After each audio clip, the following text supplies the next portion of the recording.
ಕುರ್ಆನ್ನಲ್ಲಿ ಹೇಳಲಾಯಿತು, ವಕಲಾ ರಬ್ಬುಕ ಅಲ್ಲಾ ತಅಬುದು ಇಲ್ಲಾ ಇಯ್ಯಾಹು ವಬಿಲ್ ವಾಲಿದೈನಿ ಇಹ್ಸಾನ.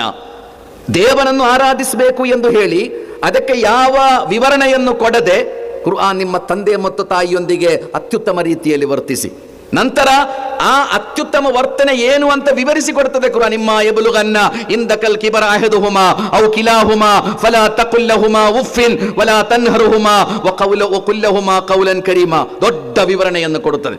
ಸಹೋದರರೇ, ನಿಮ್ಮ ಎಲ್ಲ ತೀರ್ಮಾನಗಳು ನಿಮ್ಮ ತಂದೆ ತಾಯಿಯೊಂದಿಗೆ ಸಮಾಲೋಚನೆ ನಡೆಸಿ ಆಗಬೇಕು. ನೀವು ಹೊಸ ಮನೆಗೆ ಶಿಫ್ಟ್ ಆಗುವಾಗ ಅಥವಾ ನೀವು ಹೊಸ ಮನೆ ಕಟ್ಟಿಸುವಾಗ ನಿಮ್ಮ ತಂದೆಗೆ ಯಾರಿಂದಲೋ ವಿಷಯ ಸಿಗುವ ಪರಿಸ್ಥಿತಿ ಬರಬಾರ್ದು.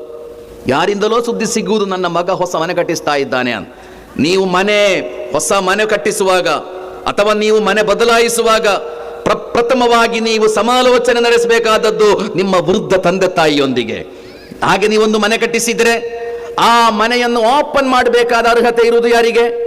ನೀವೊಂದು ಹೊಸ ಮನೆ ಕಟ್ಟಿಸಿದರೆ ಆ ಮನೆಯನ್ನು ಆ ಮನೆ ಓಪನ್ ಮಾಡಲಿಕ್ಕೆ ಧಾರ್ಮಿಕ ಗುರುಗಳನ್ನು ಕರೆದುಕೊಂಡು ಹೋಗುವುದಕ್ಕಿಂತ ನಿಮ್ಮ ಕಣ್ಣು ಕಾಣದ, ನಡಿಲಿಕ್ಕೆ ಸಾಧ್ಯ ಇಲ್ಲದ ತಂದೆಯ ಕೈ ಹಿಡಿದು ಆ ತಂದೆ ನಿಮ್ಮ ಮನೆಯನ್ನು ಓಪನಿಂಗ್ ಮಾಡುವುದಾದರೆ, ಸಹೋದರರೇ, ಅದು ಈ ಜಗತ್ತಿನ ಈ ಬದುಕಿನ ಸೌಭಾಗ್ಯ. ಅದು ಆ ಮನೆಯ ಸಂಪತ್ತದು.